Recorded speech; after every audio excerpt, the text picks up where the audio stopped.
Eerst prepareer je en dan prikken. Bij Wenzorgcentrum Bennema-Staten in Huddegriep kregen bewoners Joet haar een boostervaccinatie. Zorggroep Noorderbreedte had daarvoor personeel vrijmaken. Dat kemer voor kemer bij de bewoners deelgiet. En dat is nedig, want het tal coronabesmettings in zorginstellings neemt al weken rap toe. Goedemorgen meneer Haringa. Goedemorgen.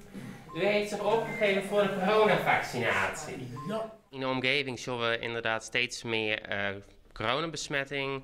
Die ga je wel elke dag praktisch verdachten, maar we testen ze echt. Maar gelukkig, tot nota, zijn alle uitslagen altijd nog negatief. In de eerste 2 golven hebben we hier wel enkele bewoners gewoon, maar tot nota gaat het al geen goed. Met de boostervaccins wil Bennema-Staten het coronavirus zo lang als mogelijk boetende doorhouden. Haast alle bewoners haar opjoen voor een nieuwe prik.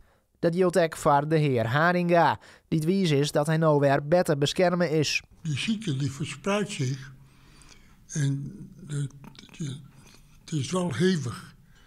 En nou ja, als je dat voorkomen kan weer door zo'n prik, is het maar een kleinigheid.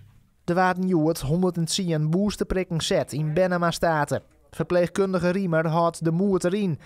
Ook hij en zijn collega's het de oranje tijd extra druk. We merken alle keer wel dat de volle van ons vregen met het zwaar personeel.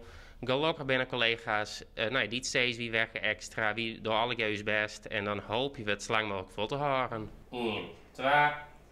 In Kwatten moeten net alleen de bewoners, maar ook personeel en vrijwilligers van Noorderbreedte een boosterprik krijgen kunnen.